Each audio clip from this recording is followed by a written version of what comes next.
Hello everyone, मैं नरेंद्र आपका स्वागत करता हूं अपने यूट्यूब चैनल वाइप एकेडमी पे। देखो, हम लोग इकोनॉमी पढ़ रहे थे। इकोनॉमी के अंदर नेक्स्ट चीज़ पे आते हैं sir. One of the important topic है सर एमएसएमई। कई बार यूपीएससी ने क्वेश्चन पूछा हुआ है, सीडीएस वगैरह में, सिविल्स में, आईएएस में, सीएपीएफ में, इन सारे एग्जाम्स में, और स्टेट पीसीएस में भी क्वेश्चन आते रहते हैं इसके सर।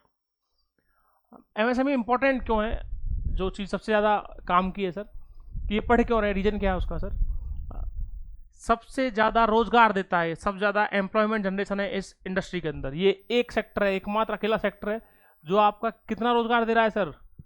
11 करोड़ से ज़्यादा। सबसे बड़ी बात, 11 करोड़ लोगों को जॉब दे रहा है सर। कहीं भी नहीं, कोई सेक्टर नहीं है दूसरा सर। एक बात, जीडीपी में बहुत बड़ा रोल है सर। 1/3, अप्रॉक्सीमेट 1/3 जो जीडीपी है आपका, उसमें सिर्फ एमएसएमई से आता है वो पूरा पूरा। तो इसलिए अपना एमएसएमई इंपॉर्टेंट हो जाता है। बेसिक सी बात है, एमएसएमई है क्या? Micro small and medium enterprises sir, आपका ये है एमएसएमई। बिल्कुल बेसिक लेवल की बात की, वो है क्या सर?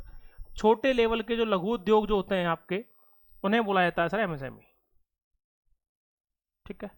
एक बात, एमएसएमई जो डेवलप हुई है सर, वो चीज़ें हुई है, काम एमएसएमई पहले भी करती थी, लेकिन इन्हें स्टैट्यूटरी एक एक्ट बनाया गया इनके लिए। वो एक्ट कब बनाया सर? तो एमएसएमई डेवलपमेंट एक्ट बना बेसिकली 2006 के अंदर सर। एमएसएमई अलग से मंत्रालय है एक पूरा, ministry of micro small and medium enterprises, अलग से मंत्रालय है। उसके मंत्री जीतन राम मांझी हैं, अभी जो बिहार से पहले सीएम भी रह चुके हैं। एचएएम पार्टी जिनकी है सर, हम पार्टी है ना, उससे हैं वो। और ये बेसिकली इंपॉर्टेंट याद रखना, एमएसएमई डेवलपमेंट एक्ट है सर। डीए का मतलब है डेवलपमेंट एक्ट। ठीक है सर। आते हैं नेक्स्ट चीज़ पे सर। देखो, एमएसएमई को समझने के लिए उसका जो क्लासिफिकेशन है, उसके अंदर basically micro small medium enterprise सब कुछ चीज़ें पढ़ेंगे। उनके अंदर बेसिकली कुछ टर्म्स आएंगी ऐसी जो अपने को क्लियर होनी चाहिए पहले से। वो टर्म्स क्या हैं? एक लेवल पे आएगा सर आपका, पहली चीज़ इन्वेस्टमेंट क्या होता है। बहुत बेसिक टर्म्स हैं, ज़्यादा कुछ नहीं है उसमें, बट वो बेसिक भी समझ में आनी चाहिए सर। इन्वेस्टमेंट हो गया आपका। एक लेवल पे एक टर्म होती है सर टर्नओवर है, एक टर्म होती है प्रॉफिट है, नेटवर्थ है अपना। ये कुछ टर्म्स हैं जो आपको बहुत अच्छे से क्लियर रहनी चाहिए सर। ये सब क्लियर रहेंगी तो समझने में आसानी रहेगी वो सब चीज़ों को। ठीक है। तो आते हैं सर पहली टर्म पे, इन्वेस्टमेंट पे। इन्वेस्टमेंट, ठीक है सर। अब देखो, इन्वेस्टमेंट का मतलब क्या है वो समझते हैं पूरी कहानी। इन्वेस्टमेंट का बेसिक मतलब है सर, आपने जो भी आपकी पूरी इनपुट कॉस्ट आई है, जो भी आपकी इनपुट कॉस्ट आई है पूरी पूरी, यानी आपने जो भी खर्चा किया है किसी भी चीज़ को शुरुआत करने के अंदर, तो सर टोटल जो आपकी इनपुट कॉस्ट है, टोटल इनपुट कॉस्ट किसी भी चीज़ को शुरुआत करने के लिए सर, चाहे वो आप गुड्स मैन्युफैक्चर कर रहे हो कोई, चाहे आप कोई सर्विस मैन्युफैक्चर कर रहे हो या सर्विस दे रहे हो कहीं भी सर, सिंपल सा है ना। दो ही तरह के इन्वेस्टमेंट होते हैं, गुड्स होते हैं या सर्विस होते हैं। इंडस्ट्री दो ही तरह की होती है, या गुड्स है या सर्विस है सर। या तो कोई इंसान सर्विस दे रहा है या कोई गुड्स दे रहे हैं सर। आप गुड्स बेच रहे हैं, कुछ भी, किसी भी तरह के गुड्स हैं सर। ठीक है। टोटल जो इनपुट कॉस्ट है, यानी आपका जो भी खर्चा हुआ किसी चीज़ को शुरू करने में, वो है आपका इन्वेस्टमेंट। फॉर एग्जाम्पल, आपने कोई इंडस्ट्री लगाई, कोई कंपनी लगाई सर, उसका खर्चा आया आपका 1 करोड़ रुपए, तो वो 1 करोड़ आपका इन्वेस्टमेंट है। जो आपका, फॉर एग्जाम्पल पेन की कंपनी लगाई किसी ने, अब पेन की कंपनी फॉर एग्जाम्पल उसने बड़े लेवल पर लगाई है, तो 1 करोड़ रुपए खर्चा आया उसका, तो वो उसका इन्वेस्टमेंट हुआ सर। जो उसने 1 करोड़ रुपए पूरा खर्च किया है सब कुछ पे, मशीनरी से लेके उसकी सेल्स टीम बैठी हुई है, उसका प्रोडक्शन का एक पूरा सिस्टम है, मैनेजमेंट टीम है, सब कुछ मिला के जो होता है वो बोलते हैं सर इन्वेस्टमेंट। किसी भी चीज़ का प्रोडक्शन शुरू होने तक जो खर्चा होता है वो बोला जाता है इन्वेस्टमेंट सर। ठीक है, सिंपल चीज़ समझ में आई। इन्वेस्टमेंट सबसे बड़ा पार्ट होता है सर किसी भी कंपनी के लिए, किसी भी इंडस्ट्री के लिए, कहीं भी सर ना। एक बात, सेकेंड पॉइंट आता है सर इसी के अंदर। एक तो हुआ इन्वेस्टमेंट अपना, नेक्स्ट बात आती है सर आपकी टर्नओवर की। जो नेक्स्ट वर्ड है अपना वो है टर्नओवर। टर्नओवर का मतलब होता है जो भी आपने कोई खर्चा किया, जो कुछ भी आप बना रहे हो, उससे टोटल जो आपको रेवेन्यू मिल रहा है ना, उसे बोला जाता है टर्नओवर सर। यानी कि जो भी आपको टोटल रेवेन्यू, सारा रेवेन्यू जो रिसीव हो रहा है sir, total revenue received bye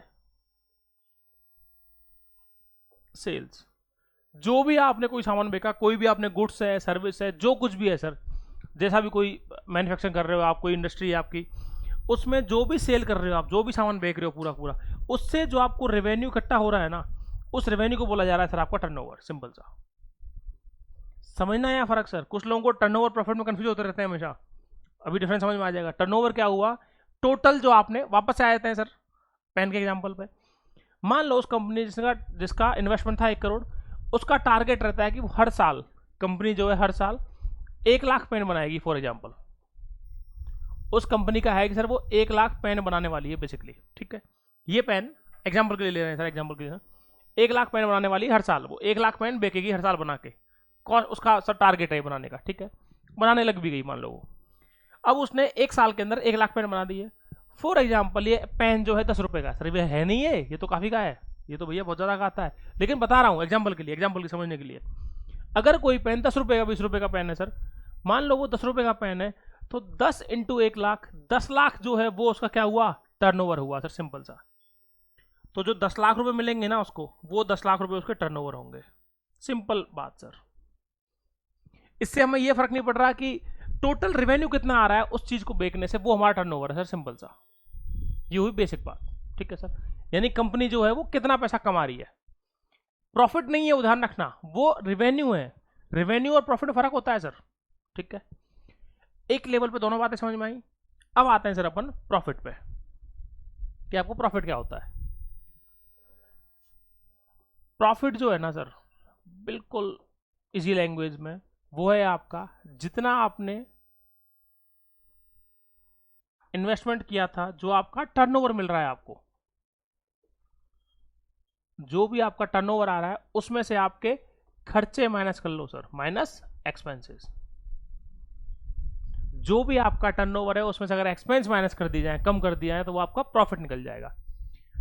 वापस से सेम पेन वाला एग्जांपल, अगर आपका टर्नओवर 10 लाख आ रहा था, हमने देखा था अभी 10 लाख था टर्नओवर सर उसका, जो पेन वाले एग्जांपल में लिया था अपन ने। मान लो उसके खर्चे हो रहे हैं यहाँ पे 5 लाख रुपए, 6 लाख रुपए, 7 लाख रुपए, तो उसमें से जो भी अमाउंट, देखो खर्चा किस चीज में होगा, एक तो पूरी टीम में होगा, मशीनरी तो एक बार तो लग गई टर्नओवर में, वो तो इन्वेस्टमेंट में हो गई, लेकिन टर्नओवर के अंदर मशीनरी नहीं देख रहे हम, सेल्स देख रहे थे। 10 लाख में से जो उसका वियर एंड टियर आ रहा है, जो रॉ मटेरियल लग रहा है उसका, उसके सेल्स के लिए जो टीम काम कर रही है, वो पूरा मैनेजमेंट, मार्केटिंग, उन सबको मिला के जो भी खर्चा हुआ, फॉर एग्जाम्पल वो हो गया उसका 7 लाख रुपए।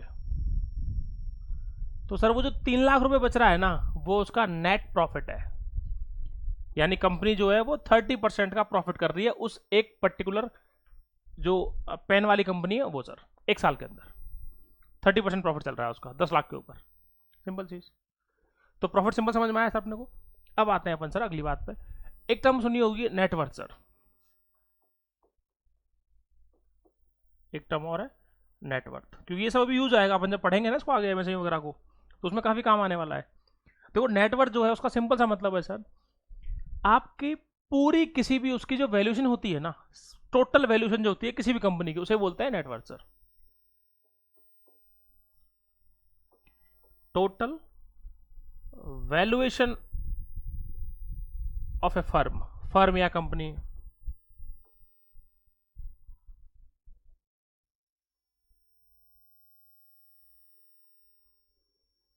फर्म या फिर कंपनी बोल सकते हैं, स्लैश कंपनी।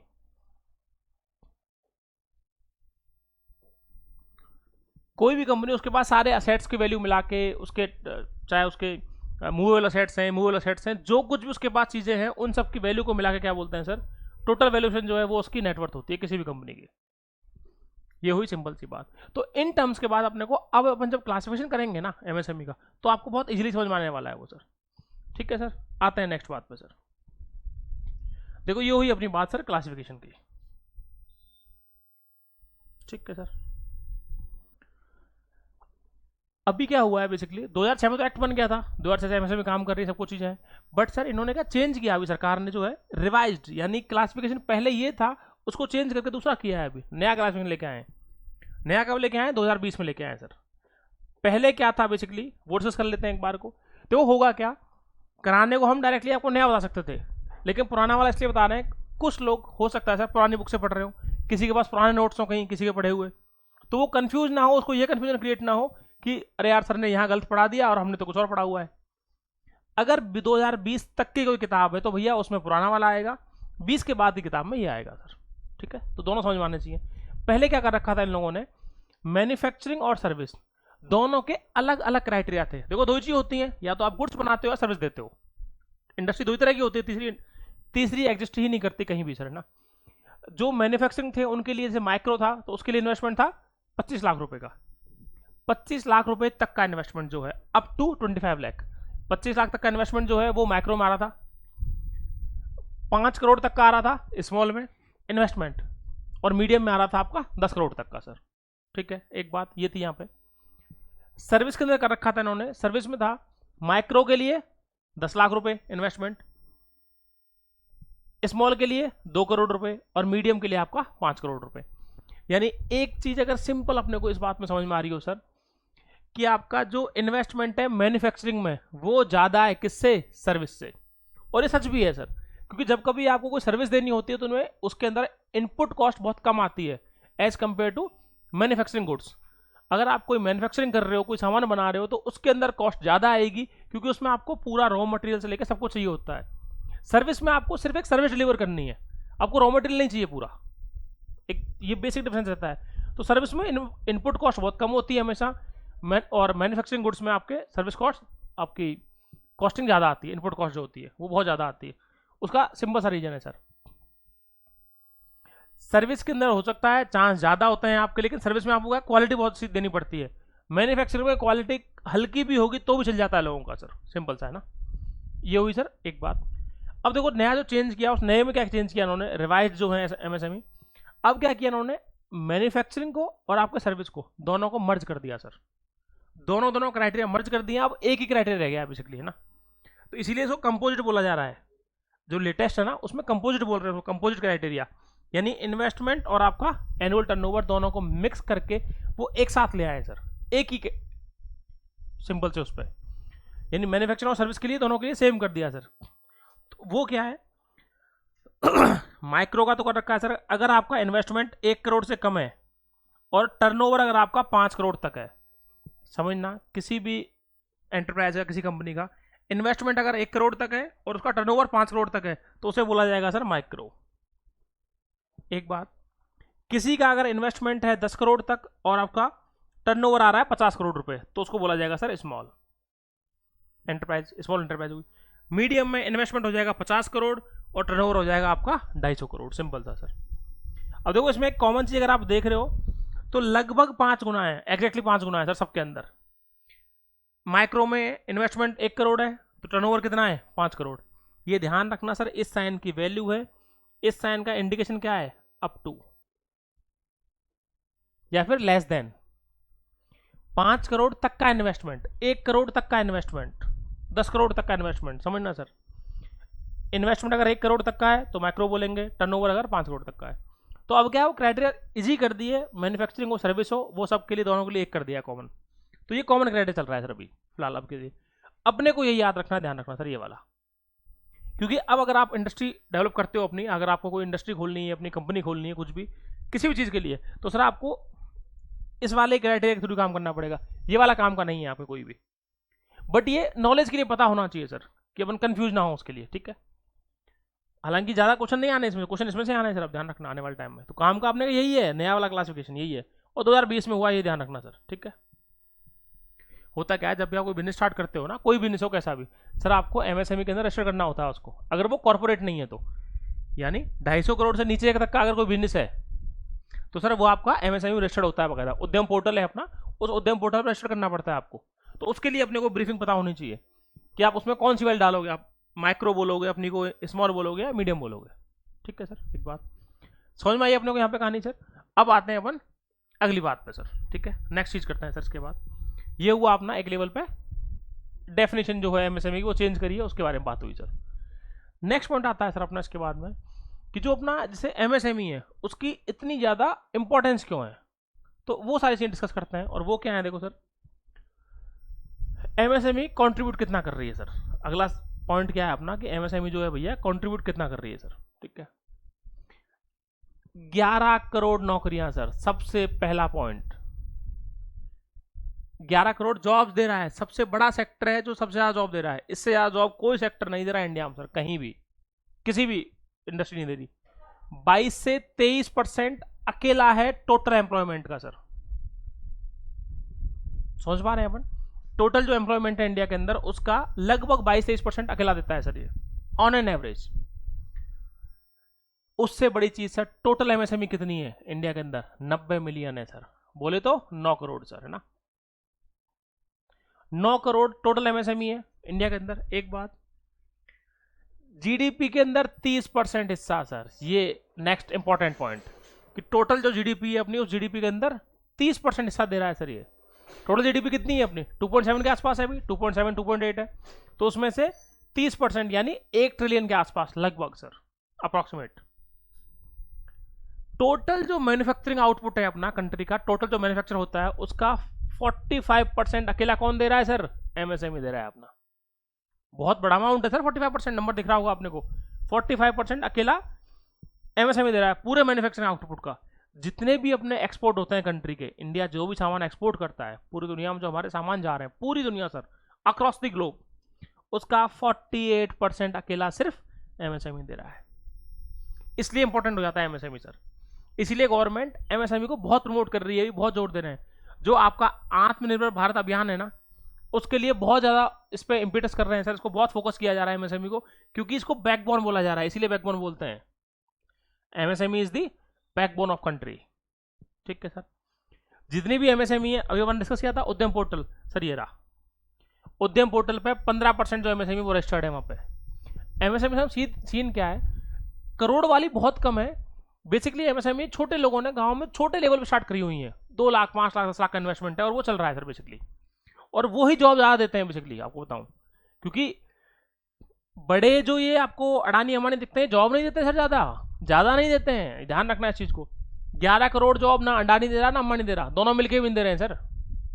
10% भी नहीं दे रहे हैं उसका जॉब, तो समझ रहे हैं इस चीज़ को। और सर 1 करोड़ से भी ज़्यादा, यानी 1.1 करोड़ जो एमएसएमई है, वो तो आपकी रजिस्टर्ड है किसमें? जीएसटी में। यानी वो जीएसटी भी पे कर रही है बेसिकली, जो एक काम की बात है सर।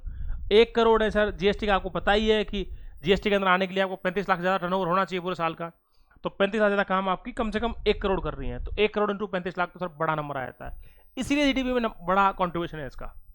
ये याद रखना, ये जो फैक्ट दिया ना, ये सबसे इंपॉर्टेंट है सर। इन्हीं की वजह से एमएसएमई की बात हो रही है आज। ठीक है सर, आते हैं भैया नेक्स्ट चीज पे। अब एमएसएमई के बारे में सर और कुछ बातें हैं जो थोड़ी और ज्यादा काम की हैं, जो इसके साथ में रिसेंट में डेवलपमेंट्स हुए हैं इसके अंदर ना। मैंने भी बताया था सर, एमएसएमई के अंदर आपको रजिस्ट्रेशन करना है तो उसके लिए एक ऑनलाइन रजिस्ट्रेशन होता है सिंगल पेज का सर, उसे अपन उद्योग आधार मेमोरेंडम बोलते हैं। वो एक सिंगल पेज का ऑनलाइन रजिस्ट्रेशन सर। वो भी शानदार चीज़ क्या है, सेल्फ सर्टिफाई करना होता है आपको। सेल्फ सर्टिफिकेशन है, एक दिन में खुद सर्टिफाई कर दो उसको, पूरी चीज फॉर्म भर दो आपका, और वो वैलिड हो जाता है सर आपका। ठीक है। डेटा बैंक है सर एमएसएमई का पूरा, यानी देखो गवर्नमेंट ने जो इनिशिएटिव लिए हुए हैं ना, अपन वो डिस्कस कर रहे हैं अभी। एमएसएमई सेक्टर के लिए सरकार ने जो भी इनिशिएटिव लिए हुए हैं, वो क्या है, जो मिनिस्ट्री ऑफ एमएसएमई है आपकी, वो जितनी भी स्कीम वगैरह है उन सब का पूरा डेटा जो है वो स्ट्रीमलाइन करते हैं, उसको बताते हैं और उस बेनिफिट को एमएसएमई तक पहुंचाते हैं सर। एक बात, यानी पूरा जो भी स्कीम वगैरह है उन सबका एक डेटा बैंक बना हुआ है, पूरी एक जगह डेटा है उन सबका, और उन पूरी स्कीम्स में जो बेनिफिट है, क्योंकि एमएसएमई के अंदर जो एंटरप्राइजेज हैं उनकी इन्फॉर्मेशन जब जहां जरूरत पड़े वहां लोगों तक पहुंच सके सर। मान लो आपको कंपनी खोलनी है, कोई भी एमएसएमई स्टार्ट करनी है, तो आपको अगर इन्फॉर्मेशन लेनी हो, आप कहाँ जाओगे? तो सर एमएसएमई के डेटा बैंक से आपको सब कुछ मिल जाएगा पूरा, कि भैया मुझे कितने फॉर्म चाहिए, कौन कौन से फॉर्म बनने हैं, क्या करना है, वो सब कुछ मिल जाएगा आपको पूरा। ठीक है सर। एक माई एमएसएमई करके सर एक वेब बेस्ड एप्लीकेशन, यानी एक ऐप बनी हुई है, सरकार ने एक ऐप बना रखी है, गवर्नमेंट ने ऐप बनाई हुई है। उसके अंदर एक मोबाइल ऐप चलती है, बेसिकली आपके जितने भी स्कीम चल रही है उनके क्या क्या बेनिफिट हो सकते हैं वो सब मिल जाते हैं आपको। तो माई एमएसएमई आप ऐप डाउनलोड करो, वेब बेस्ड एप्लीकेशन है, और उस पर आपको सारा इन्फॉर्मेशन मिल जाएगा पूरा। ठीक है सर। अब आती है ज़्यादा काम की चीज़ें सर, एमएसएमई संपर्क।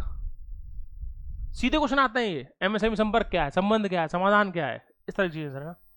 तो एमएसएमई संपर्क जो है वो बेसिकली एक डिजिटल प्लेटफॉर्म है, सबसे ज़्यादा काम का है सर एमएसएमई संपर्क वाला।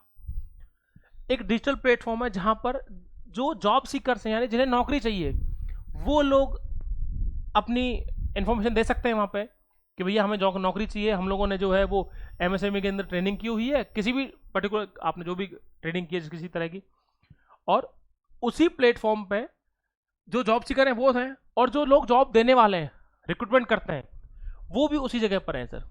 तो गवर्नमेंट ने एक दोनों के लिए म्यूचुअल बेनिफिट के लिए एक प्लेटफॉर्म बना दिया है, एमएसएमई संपर्क।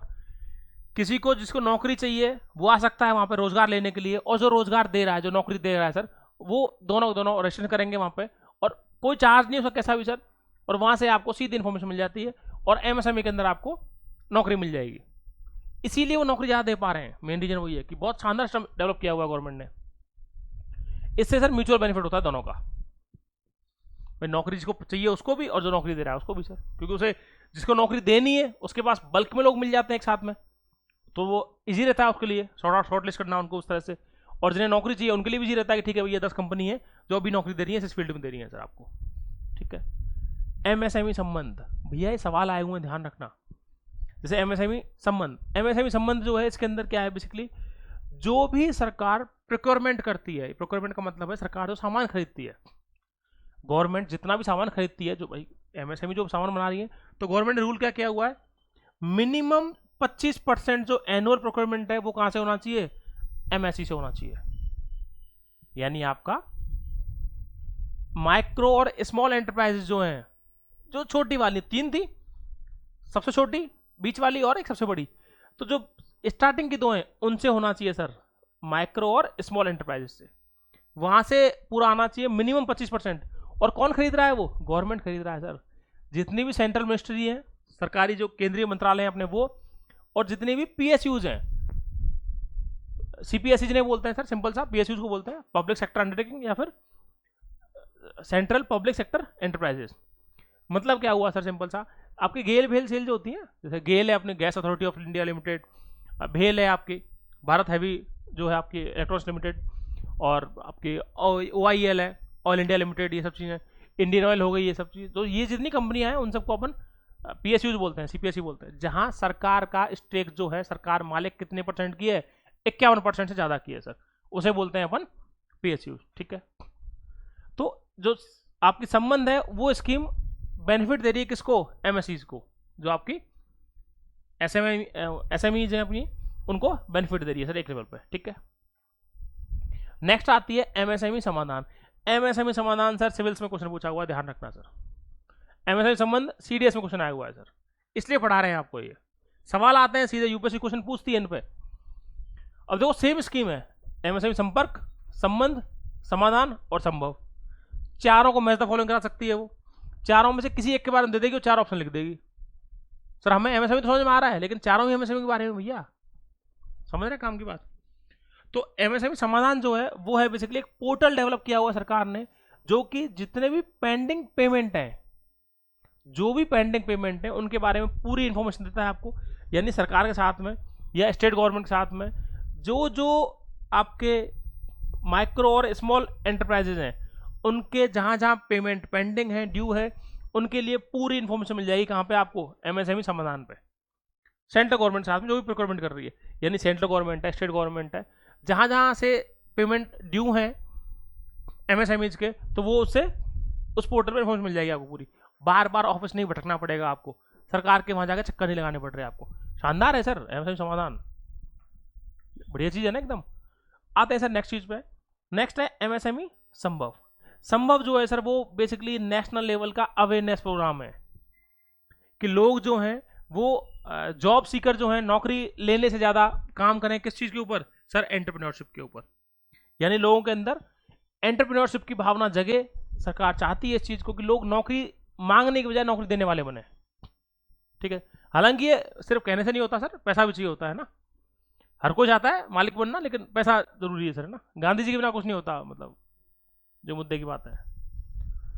सरकार को एक लेवल पर सर पैसा ही फंडिंग करनी चाहिए, लेकिन अपने वाले का शानदार आदमी है साहब, अगर पैसा दे दिया लेके भाग जाएंगे भाई। आधों के तो आधार कार्ड ही बहुत अलग अलग उससे बनवाए हुए हैं लोगों ने, और फर्जी काम तो बहुत शानदार ज्यादा तरीके से होते हैं अपने यहाँ सर, ये थोड़ा सा है दिक्कत रहती है। एमएसएमई संभव में क्या है, नेशनल लेवल का एक अवेयरनेस प्रोग्राम है, जिसके अंदर सरकार चाहती है सर एंटरप्रेन्योरशिप को प्रमोट किया जाए, जिससे कि जो डोमेस्टिक लेवल पे मैन्युफैक्चरिंग है वो बढ़ जाए, उसकी ग्रोथ हो जाए सर। ठीक है, अब सोचो अगर एमएसएमई संभव आ गया और ये चारों लाइन लिख दी जो चारों अपन डिस्कस करी है, भैया 100% कंफ्यूज जाओगे अगर आपने डीप में पढ़ा हुआ नहीं है तो उसको। इसीलिए यूपीएससी ने पूछा हुआ है। सोचो इन 4 में से 3 बार सवाल आ चुके हैं। एमएसएमई संपर्क, संबंध, समाधान और संभव सर। ठीक है, लास्ट पॉइंट है सर इसके अंदर, ग्रीवांस मॉनिटरिंग के सिस्टम देगा। ग्रीवांस का मतलब होता है सर शिकायत वाला सिस्टम, यानी अगर कोई शिकायत है कैसी भी तो उसको रिड्रेस करने के लिए, उसको सुनने के लिए एक सिस्टम डेवलप किया हुआ है इन्होंने। तो वो बेसिकली इन्होंने जो एमएसएमई मंत्रालय उसने किया हुआ है, एमएसएमई का अपना इंटरनेट ग्रीवांस मॉनिटरिंग सिस्टम है, ई समाधान जिसे बोल रहे हैं सर ये लोग, इन्होंने एक नाम दिया हुआ ई समाधान। ई समाधान जो है उसके अंदर आप ग्रीवांस डाल सकते हो अपनी, जो भी आपको कोई सी भी तरह की कोई शिकायत है कुछ भी है वो डाल सकते हो, और आप सजेशन भी दे सकते हो सर। सजेशन सबसे इंपॉर्टेंट चीज़, अगर आपको लगता है सरकार को सुझाव देना है मंत्रालय को तो आप सजेशन दे सकते हो उसको, या फिर आप अपनी जो भी शिकायत है वो शिकायत भी डाल सकते हो। उसके लिए आपको ई समाधान पर क्लिक करना होगा सीधा। ई समाधान एमएसएमई मंत्रालय के अंदर जो पोर्टल है उनका, उस पर सब कुछ दे रखा है उसके बारे में। ठीक है सर, एक बार समझ में आई। तो ये एक लेवल पर सर अपनी एमएसएमई की मेन 2-4-6 बातें जो है वो हुई सर काम की ना, और ये है न्यूज़ में काफ़ी है सर, अभी ध्यान रखना। ये कुछ ना कुछ करते रहते हैं, और काफ़ी वैसे भी न्यूज़ में रहता है। उसका रीजन वही है कि बहुत बड़ा सेक्टर है, और आत्मनिर्भर भारत अगर इंडिया को अचीव करना है, अपना जो इनिशिएटिव है सरकार का, उसके लिए सर एमएसएमई बहुत बड़ा रोल प्ले करने वाला है। ये ध्यान रखना सर, बहुत बड़ा प्लेयर रहने वाला है एमएसएमई उसके अंदर। एमएसएमई के बिना पॉसिबल नहीं है वो, ये बिल्कुल बेसिक सी बात है सर। अडानी अंबानी सर देश को पर्सनल पैसा बढ़ा सकते हैं, अपना वो नेटवर्क बढ़ा लेंगे, बट वो देश को आगे नहीं ले सकते इतना ज़्यादा। आगे तो सर एमएसएमई ही लेके जाएगी, ये कन्फर्म है, बिल्कुल कन्फर्म है। जब तक गांव के लोगों को रोजगार नहीं मिलेगा और गांव के लोग गांव में रोजगार नहीं मिलेगा, तब तक सर आपकी जो ट्रू डेवलपमेंट है, ग्रोथ है, सस्टेनेबल डेवलपमेंट मॉडल्स हैं, वो सक्सेसफुल नहीं हो सकते। मॉडल्स को सक्सेसफुल बनाना है, अगर सस्टेनेबल बनाना है डेवलपमेंट मॉडल्स को, तो उसके लिए सर आपको एमएसएमई पे आना ही पड़ेगा, एमएसएमई को मजबूत करना ही पड़ेगा सरकार को। ठीक है सर, एक बात हुई। आते हैं भैया नेक्स्ट चीज़ पे सर ना। अब देखो नेक्स्ट चीज़ अपन करने वाले हैं सर इसमें, ये तो हुई यहाँ पे बात सर अपनी किसकी क्लियर, अपनी एमएसएमई की सर। ये तो मैंने एमएसएमई पढ़ा पूरा पूरा।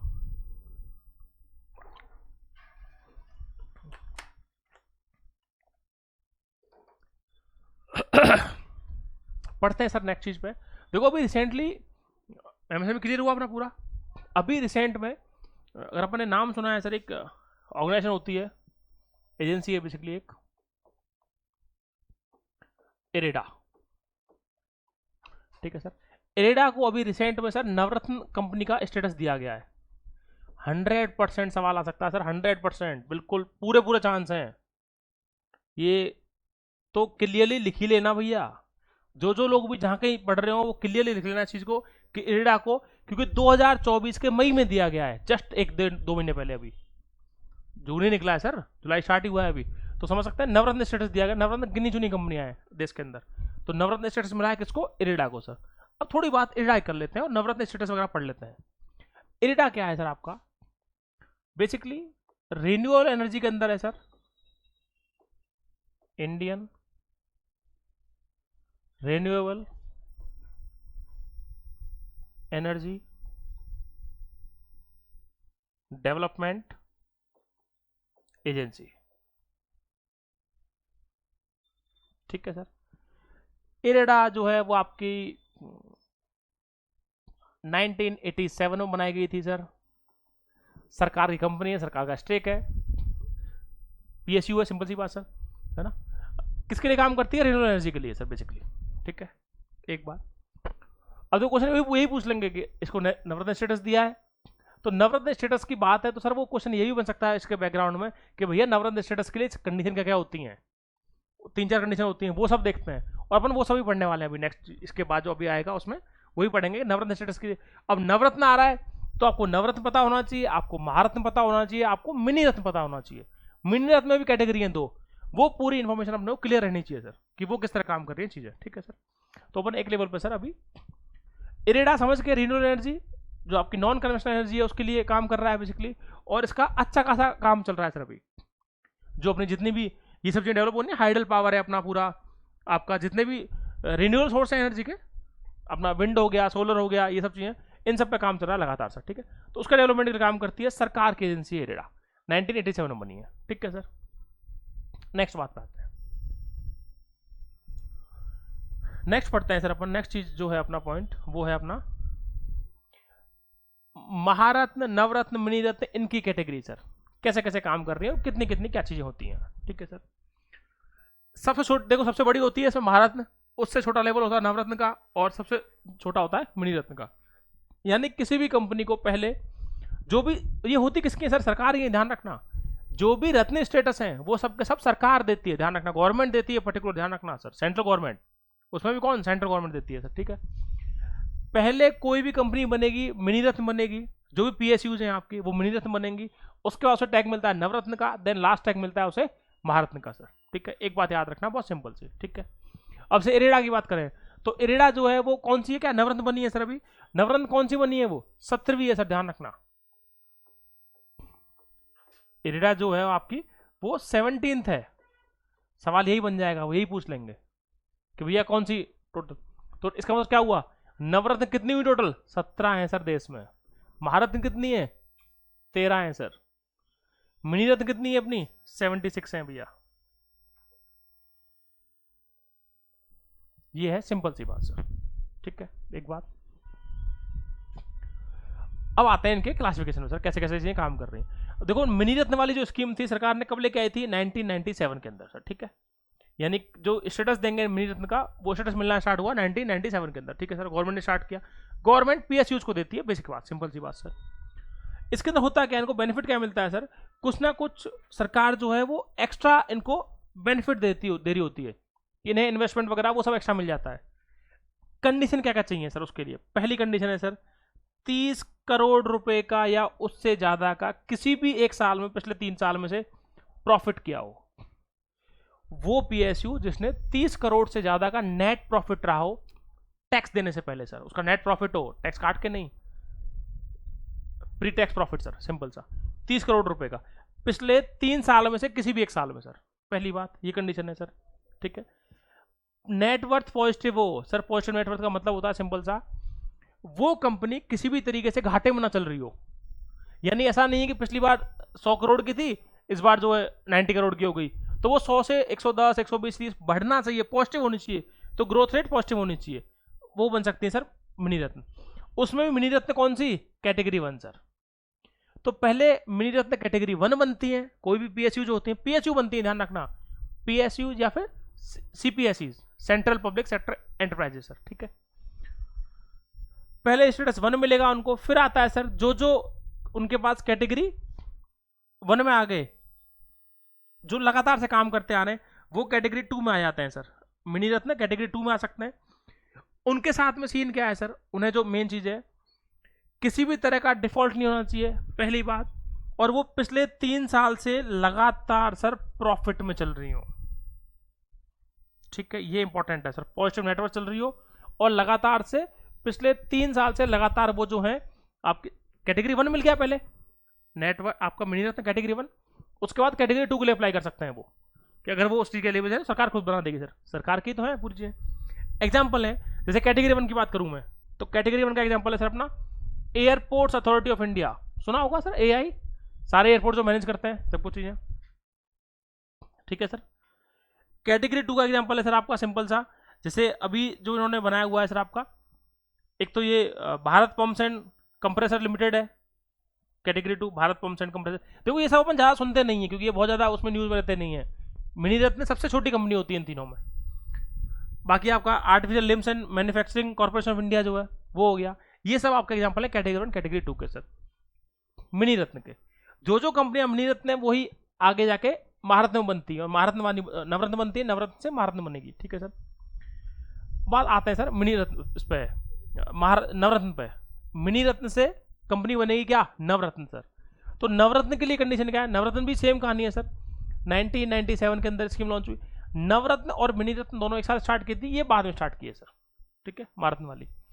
मणिरत्न के लिए, इसके लिए क्या चाहिए नवरत्न के लिए? एक तो सर वो जो मणिरत्न कैटेगरी तो होना ही चाहिए, पहली बात। उसके अलावा सर उनकी रेटिंग अच्छी होनी चाहिए, यानी वेरी गुड रेटिंग होनी चाहिए उसकी, एक बात सर। पिछले 3 साल में सर 5 में से 3 साल में उसने लगातार जो है सर वो वेरी गुड रेटिंग मेंटेन करी हो अपनी, ठीक है। नेट प्रॉफिट अच्छा चल रहा हो सर उसका, ये सारे इंडिकेटर्स हैं, इसमें उसकी मार्किंग अच्छी होनी चाहिए सर, इन सारे इंडिकेटर्स में।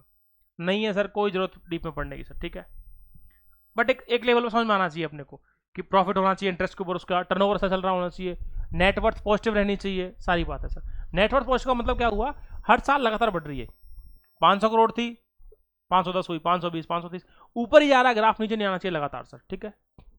ये सारी एग्जांपल क्या है सर इसका, जैसे आपका हिंदुस्तान एरोनॉटिक्स लिमिटेड है, HAL, खूब सुना होगा सर,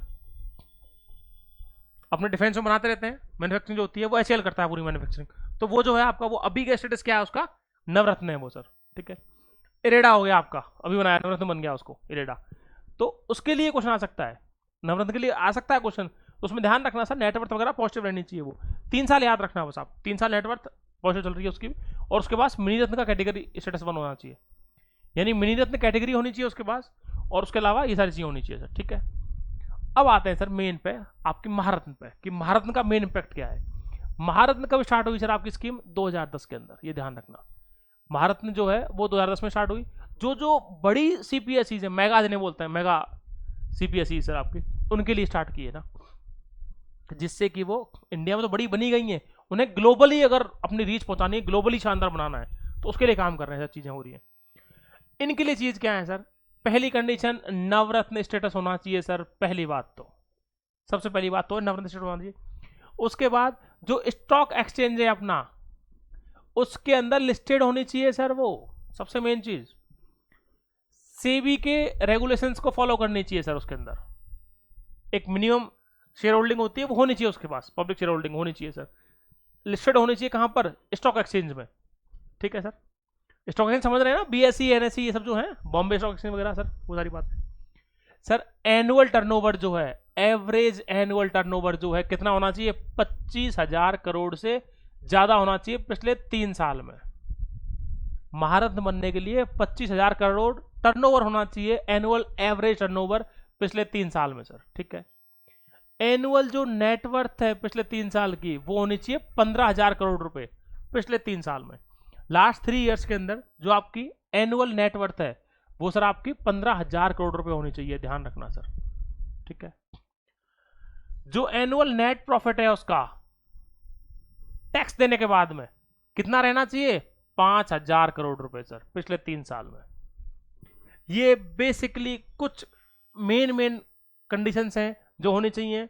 टर्नओवर 25,000 करोड़ रुपए होना चाहिए सर, नेटवर्थ 15,000 करोड़ रुपए होनी चाहिए, और नेट प्रॉफिट 5,000 करोड़ रुपए होना चाहिए पिछले 3 साल में लगातार सर। लॉस का तो मतलब ही नहीं बनता सर कैसा भी, ठीक है।